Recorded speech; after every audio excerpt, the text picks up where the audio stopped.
जो domestic gas pricing guidelines है हमारी 2014 की, उसमें कुछ संशोधन करने का निर्णय किया गया है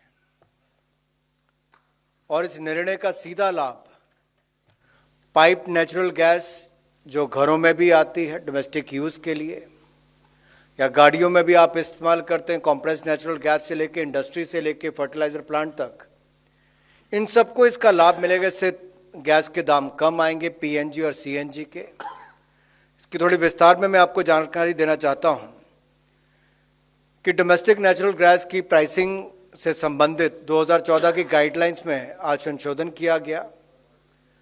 अक्टूबर 2014 में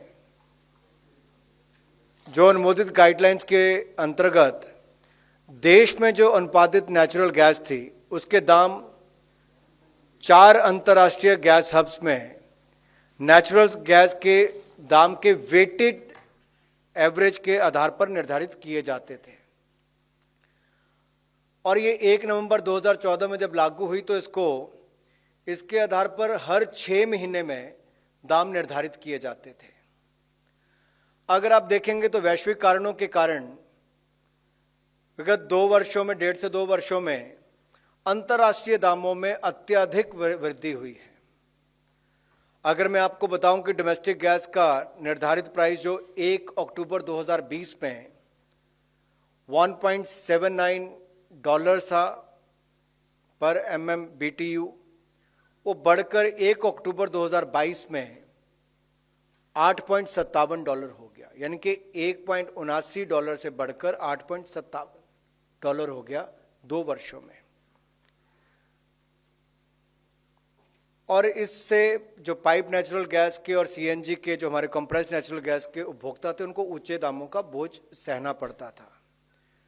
किसानों को तो रियायती दाम पर खाद मिलती रही, भारत सरकार पर भी उसका बोझ पड़ा, और हमारे उपभोक्ताओं पर बोझ ना पड़े तो इसकी परिस्थितियों को देखते हुए जो बदलाव किया, इसके लिए एक एक्सपर्ट कमेटी का गठन किया गया था और एक्सपर्ट कमेटी ने जो अपने सुझाव दिए हैं उसी के आधार पर संशोधन है। पहला ये है कि डोमेस्टिक गैस के प्राइस अब इंटरनेशनल हब गैस के प्राइस के जगह, जो उसमें बदलाव किया, उसकी जगह अब इंपोर्टेड क्रूड के साथ लिंक कर दिया गया है और डोमेस्टिक गैस का प्राइस, यानी कि डोमेस्टिक गैस का दाम अब इंडियन क्रूड बास्केट के अंतर्राष्ट्रीय प्राइस का 10% होगा।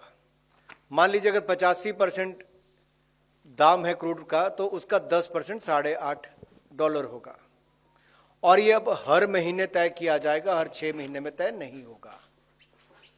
दूसरा,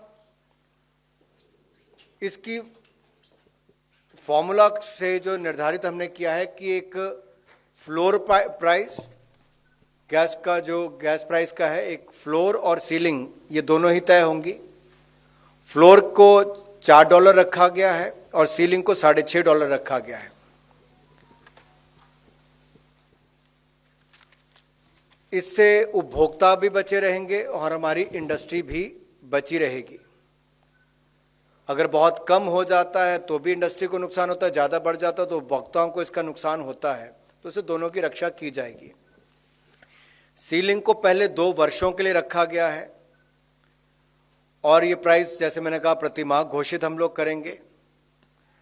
और इसमें हमारा प्रयास ये भी है कि डोमेस्टिक गैस प्रोडक्शन बढ़े, तो उस दिशा में भी पॉलिसी में 20% प्रीमियम उनको अतिरिक्त उत्पादन पर मिलेगा, ये भी उस दिशा में दिया गया है। अगर आप पिछले वर्ष देखेंगे तो लगभग 50% होता है। 50% हम इंपोर्ट करते हैं, 50% घरेलू उत्पादन से हम भारत की मार्केट की रिक्वायरमेंट को पूरा करते हैं। इसमें नई टेक्नोलॉजीज प्रोड्यूसर इस्तेमाल करें, उससे लाभ होगा, प्रोत्साहन मिलेगा। गैस प्रोड्यूसर्स एवं कंज्यूमर के इंटरेस्ट को बैलेंस रखते हुए ये गैस आधारित इकोनॉमी को प्रोत्साहन दिया जाएगा और साथ ही साथ देश में गैस के उत्पादन को भी इससे बढ़ावा मिल पाएगा।